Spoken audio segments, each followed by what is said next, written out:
उप मुख्यमंत्री दिया कुमारी ने ब्यावर जिले के मसूदा स्थित देवमाली गांव का दौरा किया। देवमाली को हाल ही में केंद्र सरकार ने बेस्ट टूरिस्ट विलेज घोषित किया है। मसूदा का देवमाली गांव अपनी सदियों पुरानी परंपराओं को जीवित रखने के लिए विश्व विख्यात है। इस गांव के 500 से ज़्यादा घरों में किसी में भी पक्की छत नहीं है। यहाँ के लोग घरों में ताले भी नहीं लगाते। गाँव का क्राइम का आंकड़ा भी शून्य है। कहा जाता है कि भगवान देवनारायण ने इस गाँव को आशीर्वाद दिया था।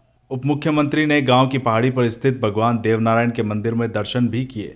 उप मुख्यमंत्री ने ग्रामीणों से मोबाइल टावर नहीं होने और कनेक्टिविटी की सुविधा नहीं होने की बात कही, जिस पर उन्होंने मौके पर मौजूदा प्रशासनिक अधिकारियों को तुरंत दिशा निर्देश दिए। दिया कुमारी ने गांव के मुख्य चौराहे पर मौजूद आई लव देवमाली के पास खड़े होकर सभी पर्यटकों को देवमाली आने का निमंत्रण भी दिया।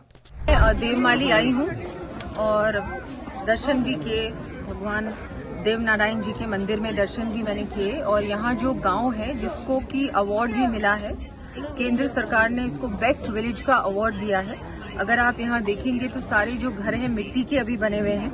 यहाँ कुछ भी इन्होंने पक्के मकान नहीं बनाए हैं और कम से कम 300 से ज्यादा मकान है यहाँ पर, 350 500 मकान है।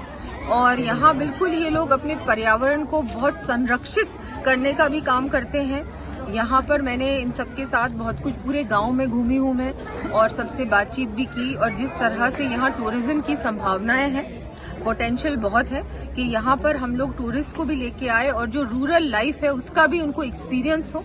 क्योंकि क्या है कि हमारे जो टूरिस्ट है, फॉरेन टूरिस्ट है, इंडियन टूरिस्ट है, वो हमारे फोर्ट्स, मॉन्यूमेंट्स तो देखते ही हैं, लेकिन जो हमारे गांव का रहन सहन है उसका भी इनको अगर आनंद मिले, उसका भी एक्सपीरियंस मिले, तो मुझे लगता है वो एक अलग चीज होगी। और जब हमारे पास इतना सुंदर यहाँ गांव है देवमाली में, तो क्यों ना हम उसमें पर्यटकों को लाने का भी प्रयास करें।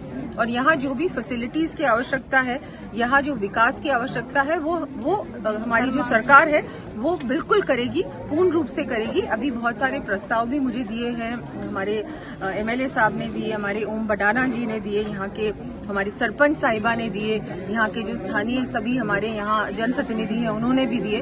तो उस पे भी पूरी तरह से, चाहे सड़क की बात हो, यहाँ पर रोपवे बहुत महत्वपूर्ण यहाँ की डिमांड है, यात्री विश्राम गृह की बात हो, इन सब पे हम लोग तुरंत ही कार्रवाई करेंगे। और यहाँ इसको एक आइडियल विलेज बनाने का, और यहाँ ज्यादा से ज्यादा पर्यटक आए, एक ये हमारा एक वो बन जाएगा, उदाहरण बन जाएगा। और मैं तो और भी सबको कहना चाहूंगी कि ज्यादा से ज्यादा हम लोग जो ये यहाँ कर रहे हैं उसमें वो भी हम आप लोग अपने अपने गाँव में भी अगर इस तरह की प्रैक्टिसेस को अपनाएं, जो इन्वायरमेंट फ्रेंडली प्रैक्टिसेस हो, जो जहाँ पर सस्टेनेबिलिटी की बात करते हैं, उसको भी हम लोग अपनाएं। पर्यावरण को कैसे बचाया जा सकता है, हमारे जो पेड़ हैं, हमारे पशु हैं, उनका हम लोग कैसे और देख रेख कर सकते हैं, उस पर भी ये लोग बहुत अच्छा काम कर रहे हैं। वो भी, उससे भी हमको बहुत कुछ सीखने को मिला।